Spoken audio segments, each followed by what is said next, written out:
Tonight's story is about a wish. A wish that should never have been made. Some say fate cannot be changed, but one man decided to test that idea. And what followed was something far worse than bad luck. This is The Monkey's Paw by W. W. Jacobs. Outside, the wind howled through the dark English countryside. Rain lashed against the windows of the small, white family home. Inside, the fire burned warmly as Mr. White and his son Herbert played a quiet game of chess. Across the room sat Mrs. White, knitting peacefully by the fire. They were waiting for a guest. At last, a knock echoed through the house. Their visitor had arrived. Sergeant Major Morris. A large, weathered man who had spent years traveling in India.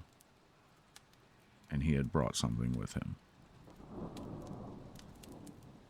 From his pocket, Morris pulled out a small, shriveled object. A monkey's paw. The old soldier explained its strange power. A holy man had placed a spell on it to prove that fate ruled people's lives.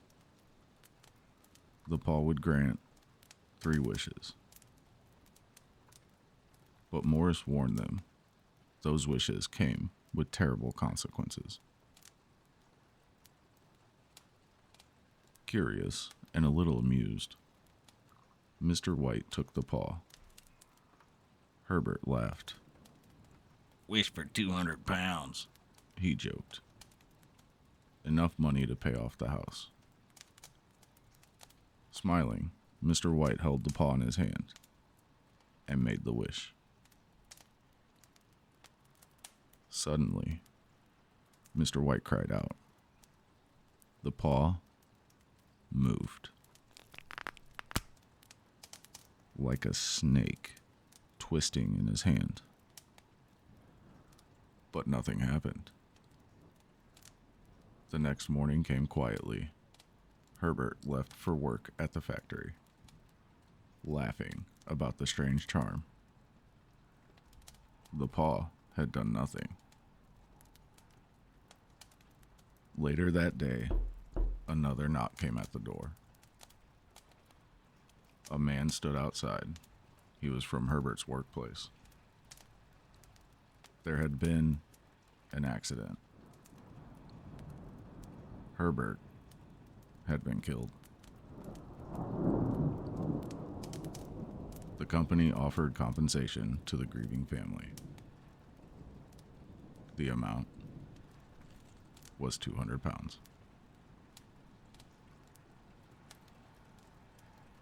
Days later, Mrs. White sat silently in the dark. Then suddenly, she turned to her husband. The paw. You still have it? Her eyes filled with desperate hope. Wish our son back. Trembling, Mr. White picked up the monkey's paw and made the second wish.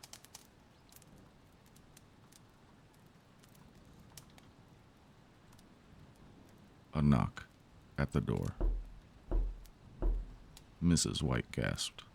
It's him. The knocking grew louder. Mrs. White rushed to the door, but Mr. White froze in terror. Herbert had been buried for 10 days. The knocking became violent. Mrs. White struggled with the door lock. Behind her, Mr. White searched desperately for the paw.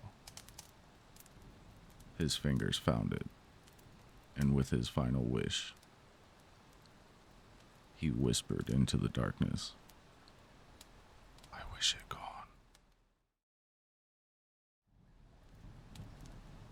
Mrs. White opened the door. Outside, the road was empty.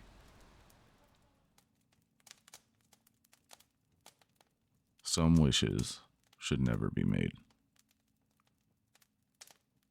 This has been the Monkey's Paw. Join me next time for another fireside story with Smokey Ninja.